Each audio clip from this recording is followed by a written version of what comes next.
桐乡位于广袤富庶的杭嘉湖平原，这里不仅以鱼米之乡的美誉驰名中外，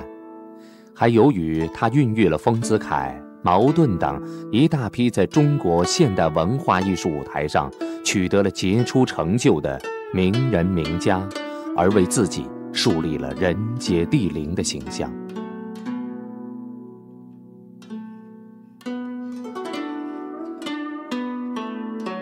全长1794公里的京杭大运河，在流经浙江桐乡境内的石门时，拐了一个90度的大弯，于是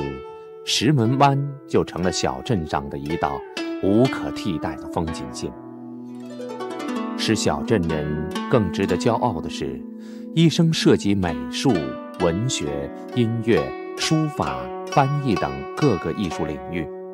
并以自己卓越的艺术修养和艺术作品影响了中国几代人。被日本著名汉学家吉川幸次郎赞誉为现代中国最像艺术家的著名漫画艺术大师丰子恺先生，1898年11月9日就出生在石门湾边上这幢普通的民宅里。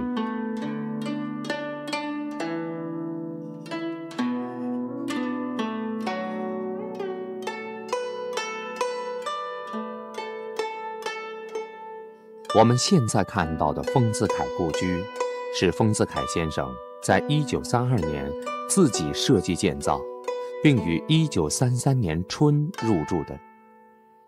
抗战时期曾毁于日军炮火。圆圆堂构造采用中国式，取其坚固坦白；形式用晋式风，取其单纯明快。一切阴习奢侈繁琐无谓的布置与装饰一概不入，全体正直高大轩敞明爽，具有朴素之美。看着这块当年由著名国学大师马一浮先生题写的圆圆堂堂额，不禁使我们想起丰子恺在1914年秋天以第1名的优异成绩毕业于县立第3高等小学，然后离开家乡赴省城杭州考取省立第1师范学校后所遇到的一个又一个的艺术奇缘。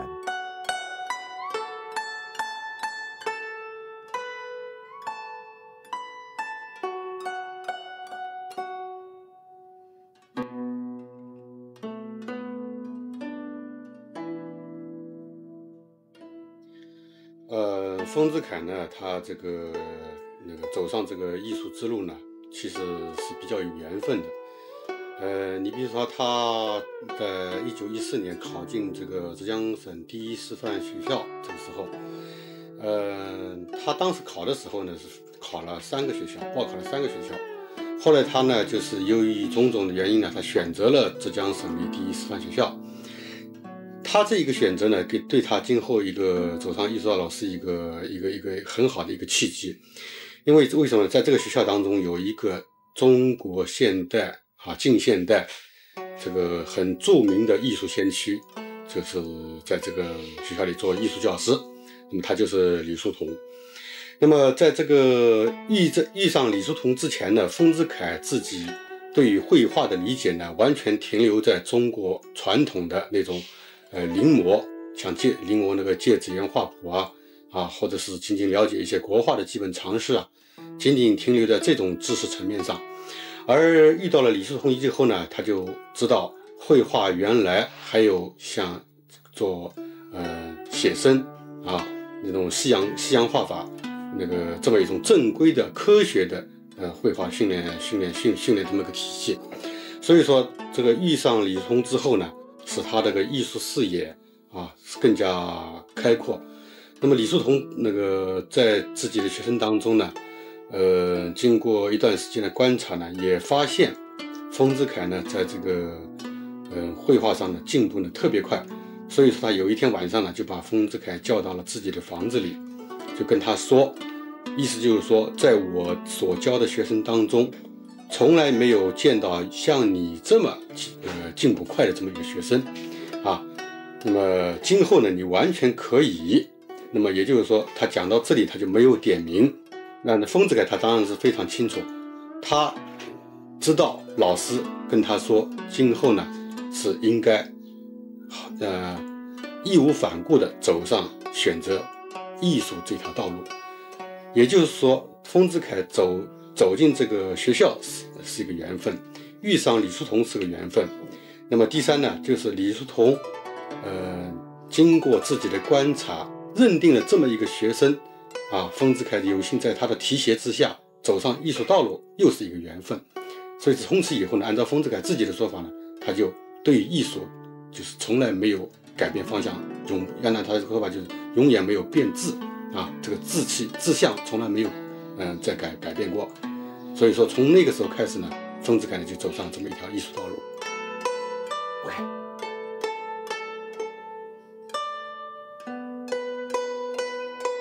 李叔同，中国近代史上一个镶着光环的名字。他是中国近现代艺术的先驱者，早年留学日本，精通绘画、音乐、文学、戏剧等多门艺术，创办了中国第一个话剧团体春柳剧社，并亲自在剧中扮演茶花女等角色。同时，他也是本世纪初中国教坛上一位赫赫有名的艺术教育家。李叔同在绘画基础及技能上给予丰子恺以细心指导外，更多的却是培育丰子恺一颗艺术家的心灵。李叔同曾多次向他讲解先气实而后文艺的道理，要求他首重人格，次重文艺技巧。丰子恺那颗受过名师启迪和熏陶的拳艺术之心，始终主导着他后来的艺术道路。1919年，丰子恺在省立第一师范学校毕业。当时正值中国五四运动，日本提出21条，国内袁世凯复辟称帝，并由此引发了越桂战争、湘桂战争、直奉战争。中华大地一片乌烟瘴气，民不聊生。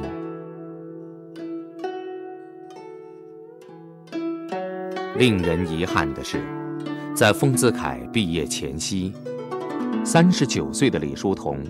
这位曾创作过《祖国歌》等无数爱国歌曲，主创了中国第一个话剧团体春柳剧社，并主演过话剧《黑奴遇天路》《茶花女一事》，在中国第一个倡导人体素描并引入教学实践的爱国者及艺术天才，萌生了皈依佛门、出家为僧的念头。出于对老师的崇敬与理解，丰子恺亲自陪送李叔同到杭州虎跑寺出家，并帮助老师处理了一些俗事后，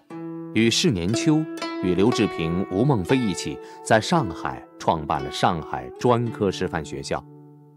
丰子恺在该校任教务主任兼美术教师，同时还在上海城东女校兼音乐课。这一年冬天，丰子恺与姜丹书、欧阳予倩等发起成立了中国第一个美育团体中华美育会，并在美育杂志上发表《画家之生命》《艺术教育的原理》等早期艺术理论文章。在教学的过程中，丰子恺渐渐觉得自己现有的知识面还是太狭窄，为了更加透彻地了解艺术真谛，拓宽艺术视野，他终于筹得了一笔款子，于1921年春，怀揣一颗希望之心，登上山城丸号客轮，东渡日本求学，以期学成后更好地报效祖国。丰子恺呢，在这个日本10个月的游学的这个过程当中呢，他应该讲是内容非常丰富的。他学过外语，学过小提琴，学过绘画，当然自己刻苦，这个平时呢也经常去参观博物馆，像看到剧院里看戏，总而言之，他抓紧了一切的时间呢，进行自己的刻苦学习。那在这个当中呢，他有的是非常刻意追求的，有的呢是无意的。你比如说像比较刻意追求，他就是定期的到这个音乐研究会去拉小提琴，跟这个日本的教师也关系相处的也很好。但是他有的时候呢，是无意当中呢，对他的一生呢，起到了非常大的作用。你比如说，他有一次在这个日本的这个东京的一个书的地摊上卖书的地摊，偶然的看到了一本漫画的集子。这个漫画集子呢，应该是在当时日本刚刚出版了不久，而且他这个漫画书呢，装帧也比较粗糙连这个边都没有怎么切就这么一个地摊上卖的这么一本很简陋的这么一本漫画集。他无意当中拿起一看呢，作者是竹久梦二，当时在日本并不是太出名，后来当然是很出名。竹久梦二作者，但是他的画风呢非常特别。你比如说，他用的是非常简单的用毛笔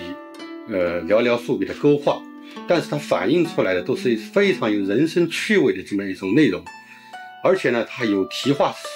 的这个题目，用毛笔写的这个题画诗或者是一个画龙点睛的一个题目。那丰子恺他一看了以后呢，他觉得这种画风呢跟过去的传统漫画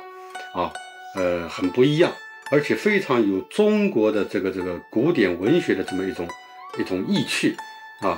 他就觉得非常好，非常的这个别致，非常的这个别具一格。所以说从此以后呢，他就对这种风格的画呢一见钟情，就是而且开始刻意的模仿。我们现在从他的很多画当中都可以看到，他早期的很多漫画跟竹久梦二的漫画几乎都是模仿的。当然到后来他丰子恺的漫画不断的成熟以后对生活的这个感悟不断的丰富的时候，他自己的漫画当然是跳出了竹久梦二的这个圈子，而有自己的一个特殊的一个特殊性的地方。但是就是我们从这个事情可以说呢，就丰子恺确立自己走他这种抒情格调的漫画风格这么一种契机是在书地摊上见到竹久梦二这个漫画开始的。从这个角度上讲，又是一个缘分。所以说丰子恺的艺术道路充满了缘。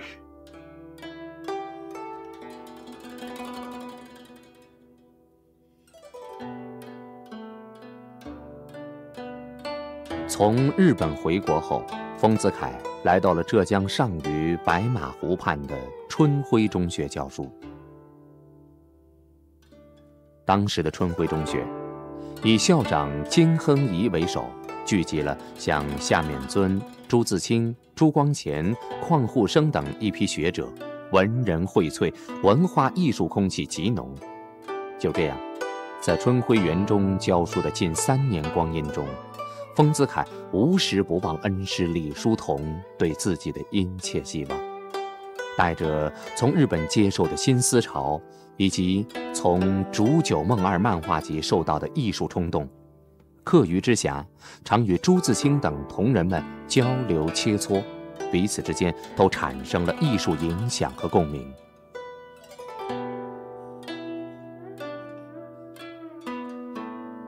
白马湖的傍晚是多姿多彩、秀丽妩媚的，山水相映，波光粼粼，树影婆娑。内心满是艺术追求和创作冲动的丰子恺，授课之余，有时在白马湖畔徘徊，有时在居所小杨柳屋的庭院里沉思。终于，他从竹久梦二的漫画集中觅得的灵感得到了升华。在小杨柳屋的书房里，他参照竹久梦二的笔法和画风，融合中国历史和民风，成功地迈出了他作为漫画家的第一步。那年他正好30岁，刚到而立之年。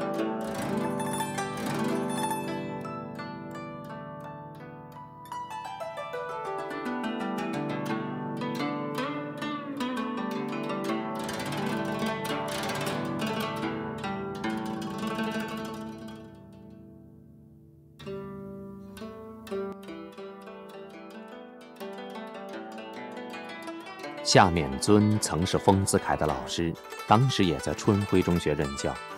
虽说彼此成了同事，但丰子恺仍十分敬重他。一天，夏勉尊的儿子成亲，娶的媳妇儿是钱江人，丰子恺就随笔画了这幅漫画《钱江的新娘子》。因怕人笑话，丰子恺将此画挂在居室门后，原想密不示人，却被前来串门的夏勉尊看到。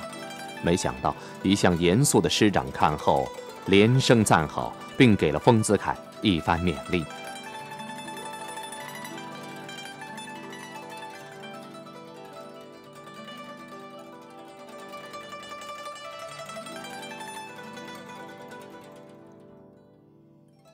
那一时期，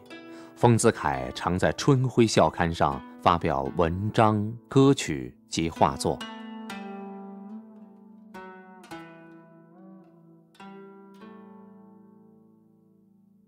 1925年，郑振铎编辑《文学周报》时，开始大量发表丰子恺的画作，并给他的画冠以“漫画”的题头。一个崭新的画种——子恺漫画由此诞生。漫画一词用在绘画上，从此在中国出现。丰子恺先生从此被公认为中国现代漫画的先驱者。当然，丰子恺早期的漫画创作还带着一点模仿的味道。这一阶段，他不仅受到了煮酒梦二的影响，还从中国近代著名画家陈师曾的画作中汲取了不少营养。陈师曾是丰子恺老师李叔同的好朋友，也曾留学日本。正因为这层关系，使丰子恺非常注意陈师曾的作品。陈师曾的画用笔简练，题意也发人深省，自然使丰子恺受到不少的启发。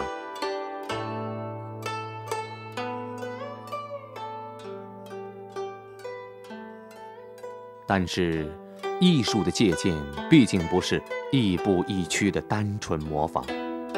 丰子恺的个人气质和生活感受，以及深深扎根于中国泥土的处世秉性，使丰子恺后来的画作不断地显示出他个人的灵性和魅力。他的漫画犹如一颗发出异彩的明珠，在中国的画坛上闪耀并风靡了数十年。1925年底，当时已在上海立达学院任教的丰子恺，在朋友们的鼓励下，出版了他的第一部漫画集《子恺漫画》，在当时的社会上产生了巨大反响。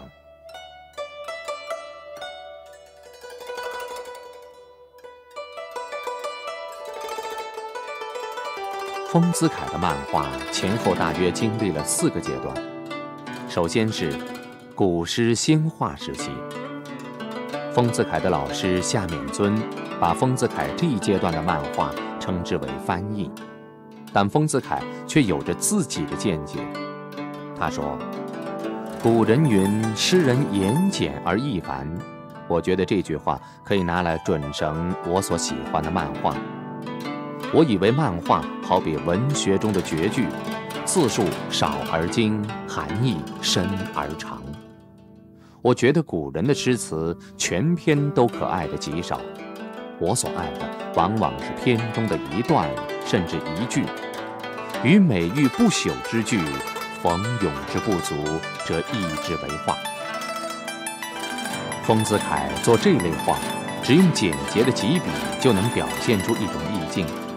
像人散后一钩新月天如水等等，都是这一时期的代表作。细心的人不难发现，丰子恺的这类漫画的确不是纯粹的翻译，诗词句意是古代的，画中人物却是现代的。如杨柳岸，晓风残月，原本是刘永慈《雨霖铃》中的一句，原作写相爱之人离别情景，然而一到丰子恺的笔下，就成了农民辛勤劳动的写照。这种表现手法确实是作者独特而大胆的创新。大约从1926年起，丰子恺的漫画进入了描绘儿童像的时期。姑且说以诗词句为作画题材是翻页，那么描写儿童像则就是纯粹的创作了。他看见孩子用2把大蒲扇当车骑，便就有了沾沾的车、脚踏车；见到孩子给椅子穿鞋子，又有了阿宝2只脚，凳子4只脚。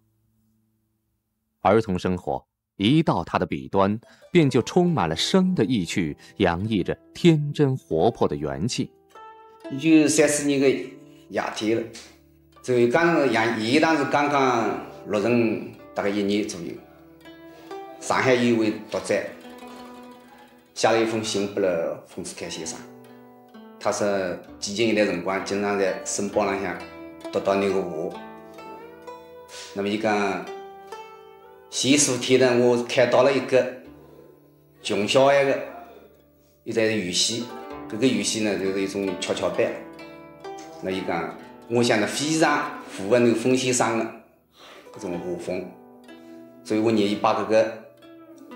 题材了提供给侬。那么丰先生收到这封信呢，伊看了之后呢，果然伊觉得这个画材啦是符合丰先生一贯的这个风格的，那我把伊呢就画出来。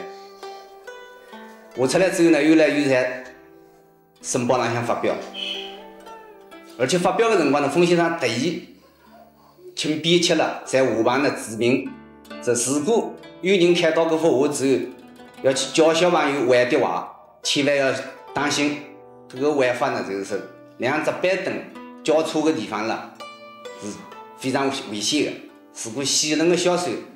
不小心去伸过去一夹呢，那是要夹娃的。丰子恺不仅仅疼爱自己的儿女，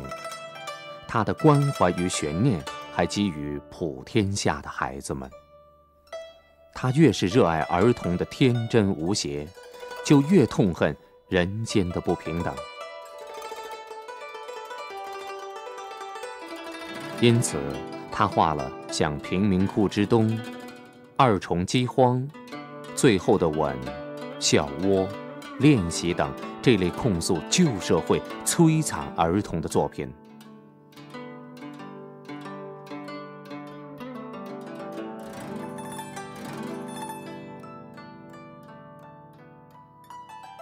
漫画《笑窝》反映了画中人由于贫困，不得不将自己刚生下的孩子送往接阴处，而墙角一条母狗正在给小狗喂奶的情景，恰好与之形成极大的反差。有位女读者看了丰先生这一幅自由的文，伤痛至极，他流了许多眼泪。后来呢，伊就写信给了丰先生，要求赔偿伊个眼泪。所以这一幅画了，当时影响非常大。可以说，这类作品的诞生，标志着丰子恺的漫画已逐渐涉及社会像了。丰子恺后来在回顾自己从画儿童像过渡到画人间像的思想演变时说：“我向来憧憬于儿童的生活，尤其是那时，我初尝世味，看见了当时社会里的虚伪骄矜之状，觉得成人大都已失本性，只有儿童天真烂漫，人格完整，这才是真正的人。于是变成了儿童崇拜者，在随笔中、漫画中处处赞扬儿童。现在回忆当时的意识，这正是从反面诅咒成人社会的恶劣。后来我的笔终于描写了，我想佛菩萨的说法有显正和赤妄2途。其谚曰：漫画以笑语叱咤人间。我为何专写光明方面的美景，而不写黑暗方面的丑态呢？于是我就当面细看社会上的苦痛相、悲惨相、丑恶相、残酷相，而为他们写照。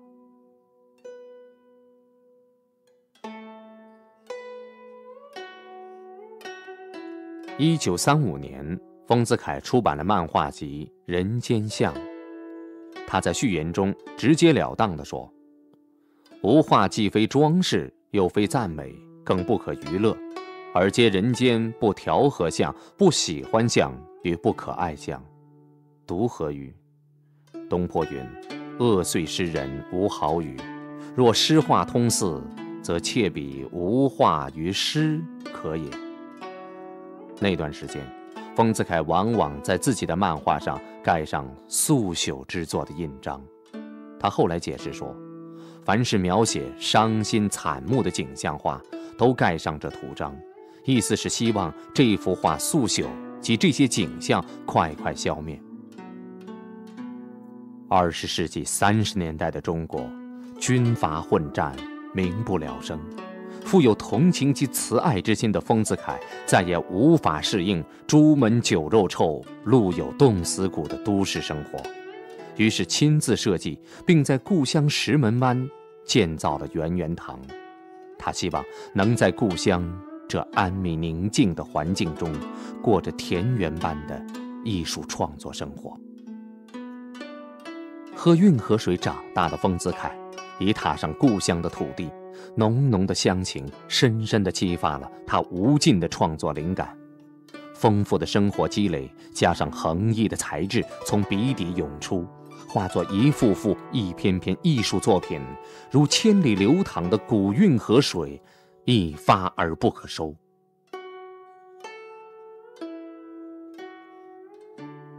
从1933年春到1937年11月的短短5年间，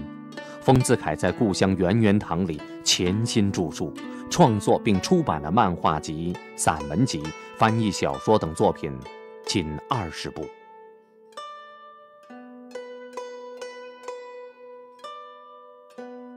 这一时期，他见货到杭州田家园3号的租赁房屋里小住，有时带着家人游玩西湖，也常与同住杭州的著名国学大师马一浮等文化名人交流艺术心得，以加强自己的艺术修养和激发创作灵感。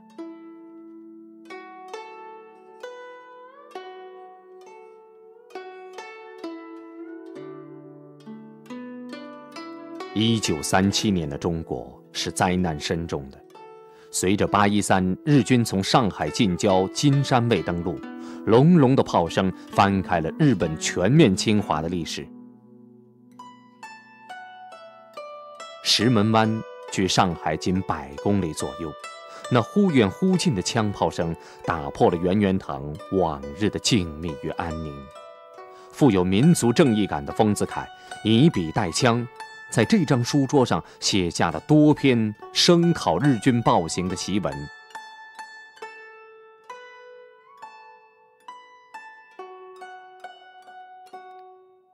1937年11月6日，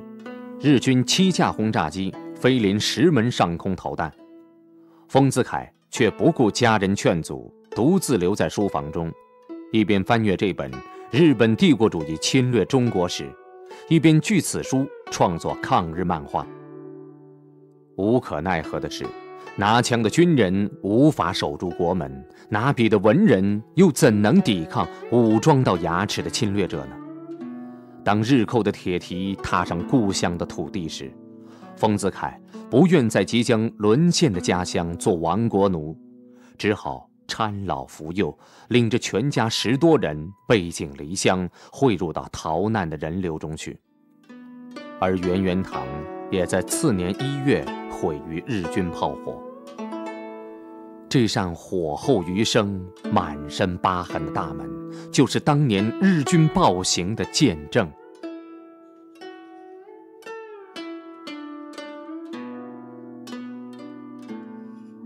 逃难的路是艰辛的，尽管途中丰子恺因自己的艺术声望而得到许多敬仰者的帮助，可称得上为艺术的逃难。然而在兵荒马乱的年代，携70多岁的老母亲，最小的孩子才1岁，10几口人以你西行，一路忍饥挨饿，受尽惊吓。有一天，还在逃难路上的次女灵仙半夜做梦回到了圆圆堂，看见屋中一切如旧，连她自己的小皮箱里珍藏的明星照片也一张不少，不觉地笑了醒来。丰子恺知道后，内心说不出的苦涩，做了一首令人伤感的小诗：清平未识琉璃苦，生小偏遭祸过央。昨夜客窗春梦好，不知身在水亭乡。这就是逃难时的一段写照。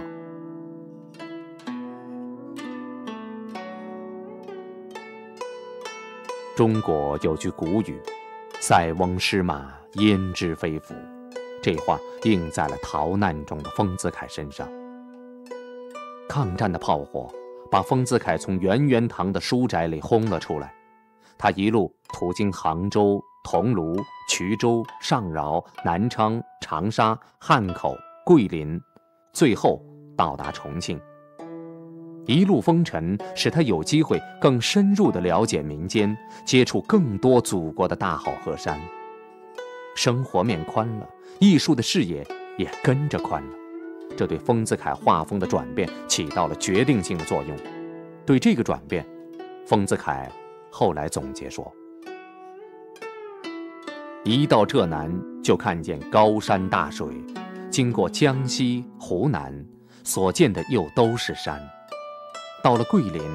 就看见所谓甲天下的山水。从此，我的眼光渐渐由人物移注到山水上，我的笔底也渐渐有山水画出现，我的画渐渐放大起来，我的用笔渐渐繁多起来。最初是人物为主，山水为背景，后来也居然用色彩画了。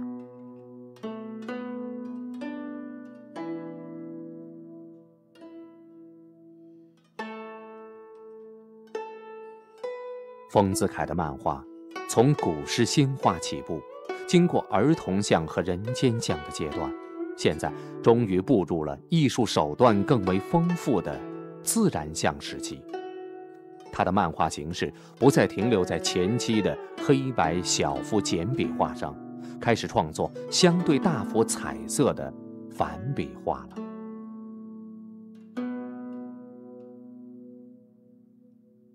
正直的艺术家理应受到人民的衷心爱戴，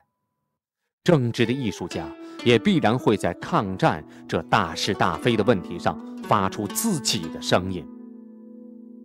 在大后方浙江大学任教的丰子恺时刻关注着前方战事。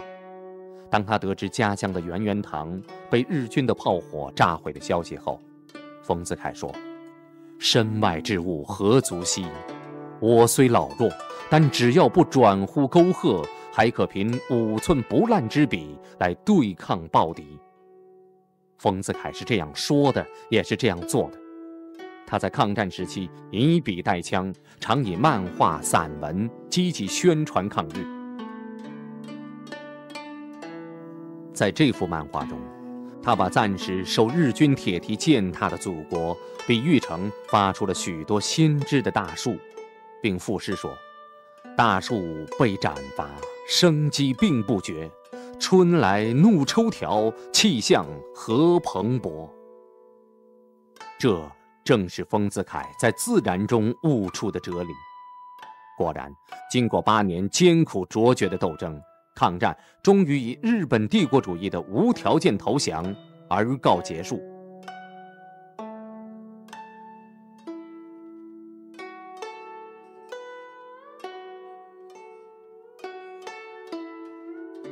当我们匆匆浏览了丰子恺4个时期的部分漫画，领略了子恺漫画那富有人间趣味的艺术魅力后，我们再来总结一下子恺漫画的艺术特点。其一，由于丰子恺一生执着地追求艺术的大众化与现实化，所以他的漫画处处体现了他曲高和重的艺术主张。他曾说：美术是为人生的，人生走到哪里，美术跟到哪里。文艺之事，无论文学，无论音乐，都要与生活相关联，都是生活的反应，都要具有艺术的形式、表现的技巧与最重要的思想感情。艺术缺乏了这一点，就都变成机械的、无聊的雕虫小技。他对生活的感受及理解化作一幅幅漫画，便曲高二字为具有优美感染力的艺术镶嵌在画框中，把极富人性味及哲理性的题材，用浅显易解的画幅与各阶层的读者交流，使自己的作品曲高而不所于深闺，合众却不失艺术感染力。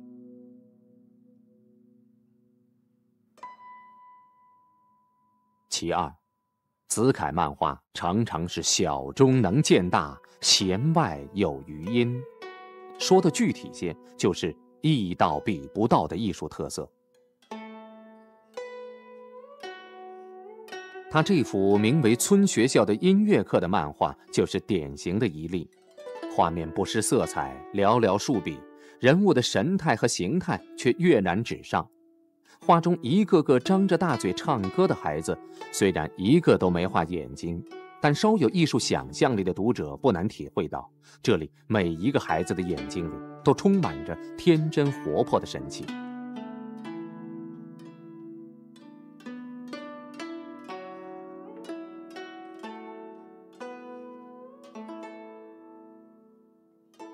丰子恺一生笔耕60多年，这部护生画集前后相继创作的时间却长达46年。自护生画集第一册于1929年问世以来，这本画集在佛教界、艺术界和广大读者中广泛流传，影响深远。它是佛教界、文艺界诸先贤大师们绝世合作的结晶，是一部不可多得的文化艺术精品。护生画缘起于1927年，这一年秋天，弘一大师云游至上海，住在丰子恺的家中。在丰子恺拜弘一大师为师，皈依佛教后，他俩遂商定了编绘护生画集的计划。此画集以一画一文的形式问世，由丰子恺作画，弘一大师配文题字。他俩拟定的创作宗旨是以艺术做方便，以人道主义为宗趣。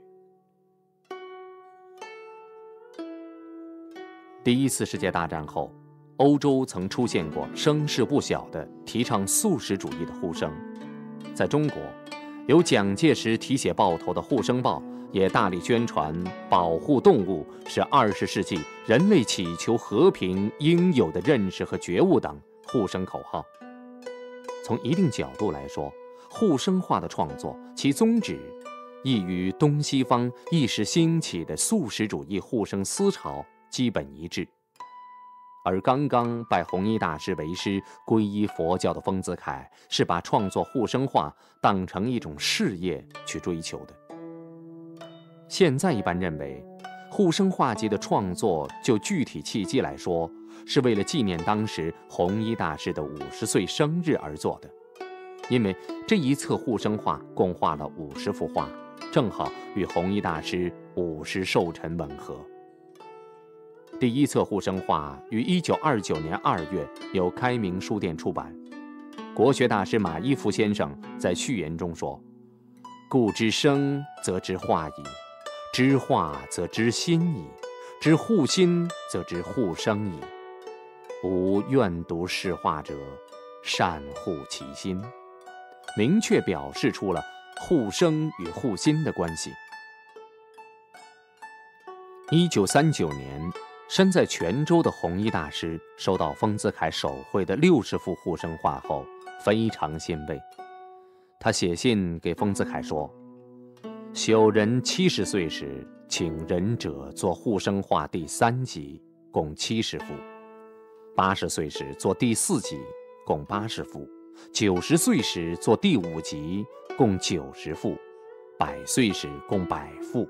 护生画集功德于此圆满。”护生画集共出版6集，时间跨度长达近半个世纪。这期间，丰子恺经历了多次战乱和动乱，弘一大师也于1942年圆寂。可丰子恺为了实现当年对恩师弘一许下的世寿所定，定当尊主的诺言，也为了维护与培养人的爱心，历尽艰辛与磨难，于1973年终于完成了《护生画集》第6集的创作。新加坡高僧广洽法师1978年在上海朱幼兰居士处取到第6集画稿时，丰子恺已去世3年了。广洽法师手捧画稿，激动难忍。在广洽法师的努力下，第6集《护生画集》1979年10月在香港出版发行，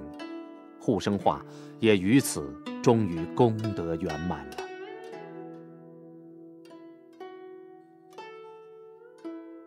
1946年抗战胜利后，丰子恺率全家返回浙江，并补居杭州。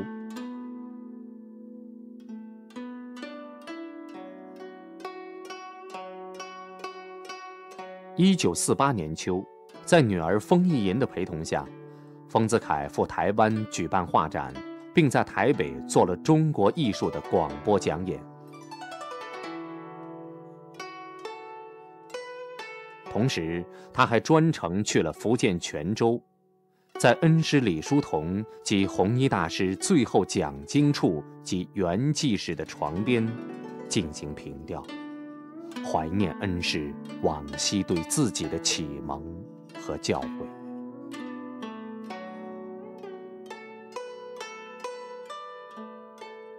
1948年11月，刚从台湾归来不久的丰子恺，在厦门南普陀寺见到了神交已久的广洽法师。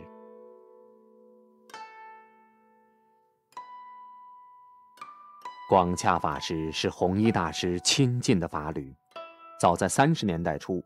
他在读了丰子恺《圆圆堂随笔》后，就通过弘一大师介绍，开始跟丰子恺通信。抗战爆发后，广洽法师去了新加坡，两人这回相逢可谓一见如故。此后，广洽法师不仅协助丰子恺编绘出版后几集的《护生画集》，共同从事纪念弘一大师的活动，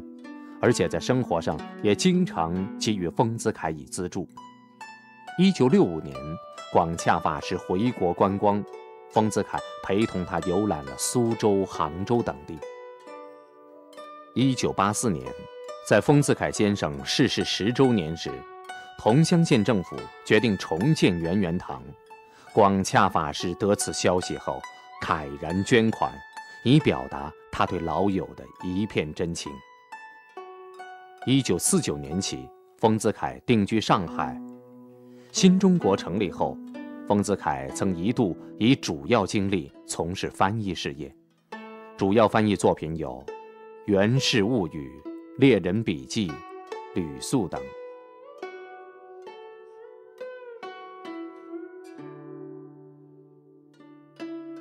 我呢，跟父亲在一起的时间比较长一点，所以关于他的生活情况、这个工作情况呢，我了解的比较多一点，是吧？就是有一段时期呢，我跟父亲合作翻译，是吧？那一段时期，我觉得我受益很多。我们翻译的呢是一个俄文的一个俄罗斯的一个 Korolenko 的那个小说，是吧？那我们是合作翻译，而且这个合作呢，不像一般的你翻一半我翻一半，而是两个人来2本书啊，就什么我把这个俄文念出来，然后他就考虑中文的结构，然后我们两个人商量以后呢，我就把中文句子写下去。这个所以呢，这种翻译办法呢，是真正的合译，融合了我们两个人的这个思想。但是更多的呢，我当然是从父亲那儿学到，因为他的中文的翻译的东西呢是非常文章非常好的了，是吧？那我在这方面呢学到了很多东西。后来我父亲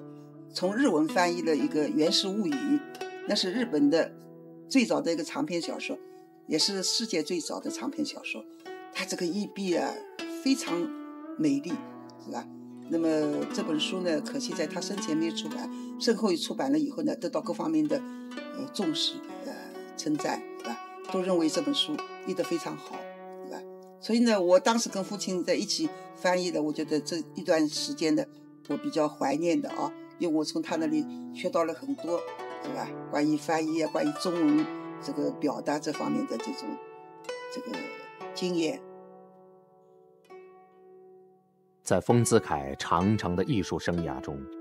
除了独树一帜的漫画及众多的散文、音乐作品、翻译小说，给人们留下了深刻的印象之外，他那秀气但不失遒劲的书法，融刚健、古拙和工巧为一体的篆刻，也深受大众的喜爱。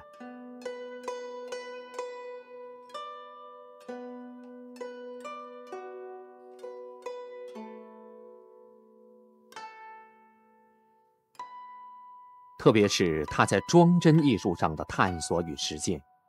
这些笔法新颖、风格潇洒、情趣盎然的设计和插图，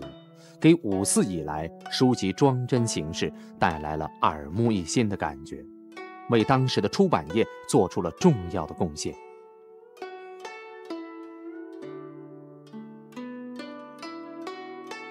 1953年4月，丰子恺应聘为上海文史馆馆员。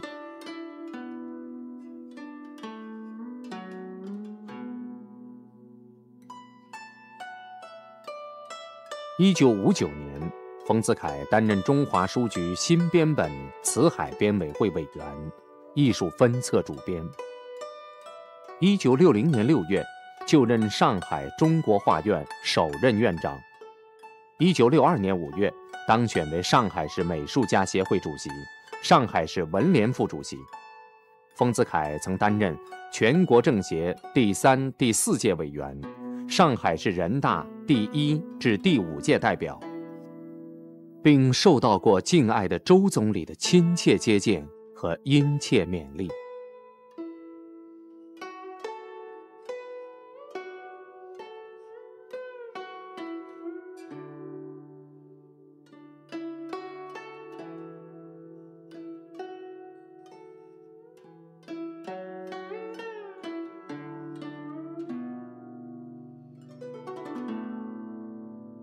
1949年后，丰子恺的漫画新作仍时有所见，他的艺术精神和艺术风格一以贯之，始终保持着旺盛的创作意志。他爱人民，同时也被人民爱戴着。他是孩子们的朋友，孩子也是他创作的源泉。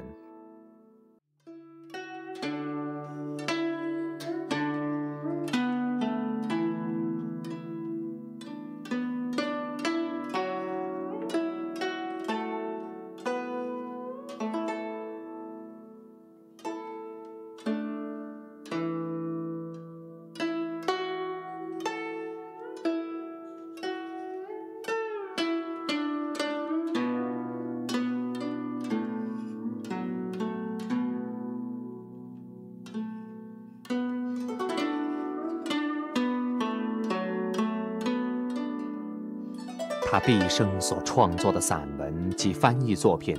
音乐、书籍装帧与书法篆刻作品等等，连同他的漫画艺术一起，早已成为我国民族文化宝库中的一部分。他的艺术生命，如同流经其故乡石门湾的运河水一样，过去、现在乃至将来，都会流淌在中华大地上。